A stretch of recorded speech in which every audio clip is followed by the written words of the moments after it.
Hi everyone, इस channel पे आप सभी का स्वागत है। मैं पार्थिवी ठाकुर हूँ। ये हमारी प्लेलिस्ट चल रही है बैंकिंग एंड फाइनेंशियल अवेयरनेस की।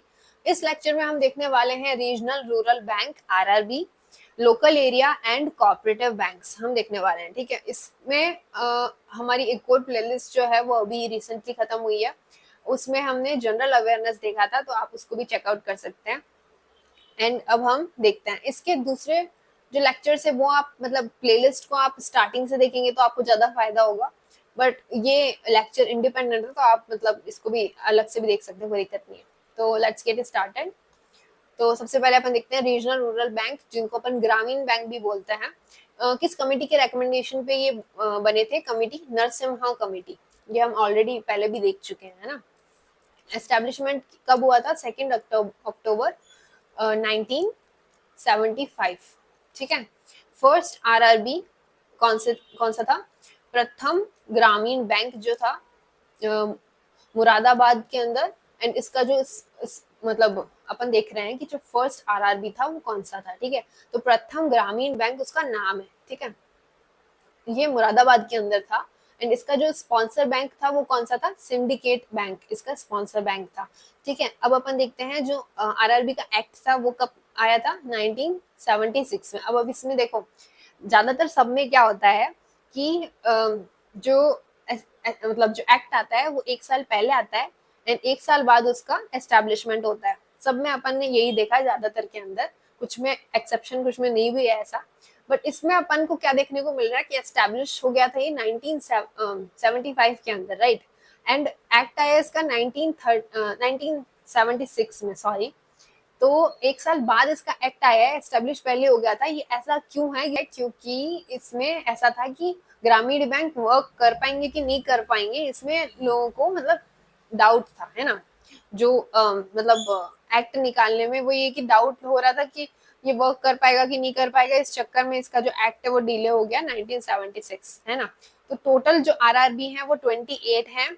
एंड बिफोर 1 मई 2025 43 आरआरबी थे। बट 1 मई 2025 में मर्जर अमेलगमेशन हुआ, उसके बाद ये 28 रह गए हैं। ठीक है, तो अब अपन देखते हैं ये वन स्टेट वन आरआरबी का जो अपना रूल है वो निकला है ना। एंड अब जो है 15 आरआरबी इसके अंदर हटा दिए गए, राइट। 43 में से 15 हटा दिए गए। कौन कौन से हटाए गए हैं वो अपन देखते हैं। ठीक है, तो ये जो फोर्स हुआ था ये मैं बता दिया 1 में को हुआ था। 43 से 28 बना दिया गया था, है ना। ये देख लिया अपन ने।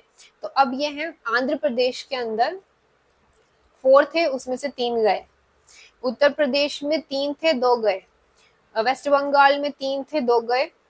देन बिहार में 2 था, 2 थे, एक उसमें से हटा दिया। गुजरात में 2 थे, एक हटा दिया। जम्मू एंड कश्मीर में 2 थे, एक हटा दिया। कर्नाटक में 2 थे, एक हटा दिया। उड़ीसा में 2 थे, एक हटा दिया। महाराष्ट्र में 2 थे, एक हटा दिया।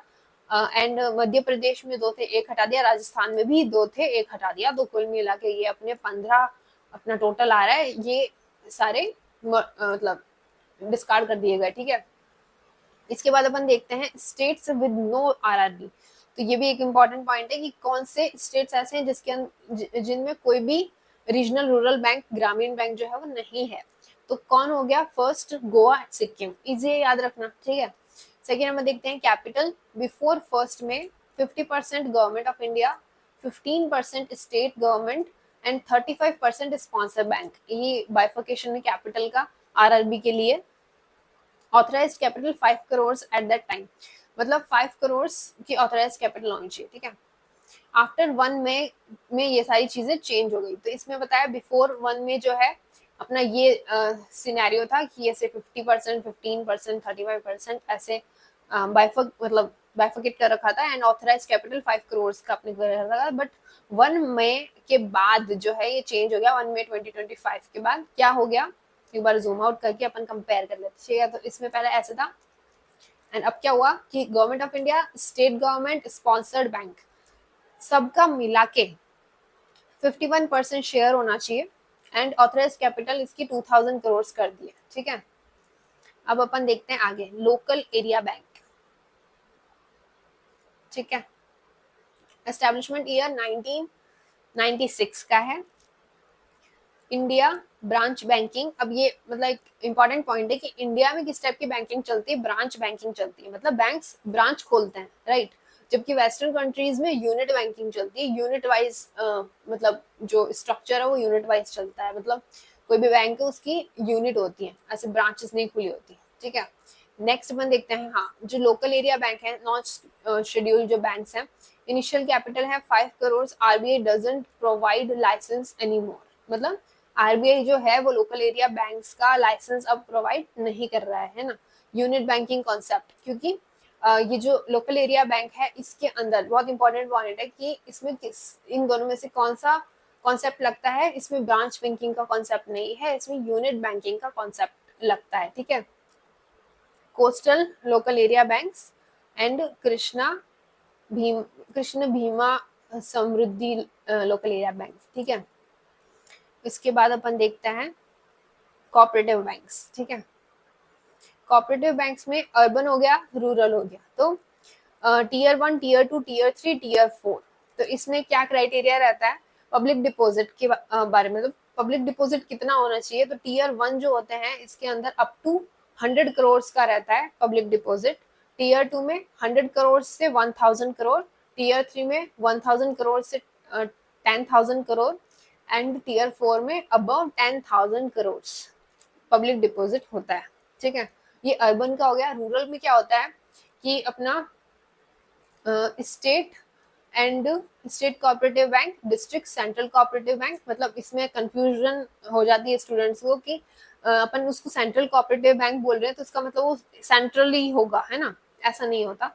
जो डिस्ट्रिक्ट कोऑपरेटिव बैंक होते हैं उन्हीं को सेंट्रल कोऑपरेटिव बैंक कहा जाता है ना, तो ऐसे उसमें कंफ्यूज मत होना कि वो अलग है, नहीं अलग नहीं है, डिस्ट्रिक्ट वाले को ही सेंट्रल बोला जाता है, एक डिस्ट्रिक्ट हो गया, एक स्टेट हो गया, एंड अपना प्राइमरी एग्रीकल्चर सोसाइटी ये भी एक होती है अपनी पीएएस, है ना।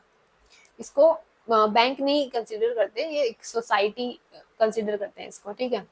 अगर आपको ये लेक्चर समझ में आया हो तो please do like share and subscribe to this channel. Thank you so much for watching. I will see you in the next lecture. Till then take care, bye bye.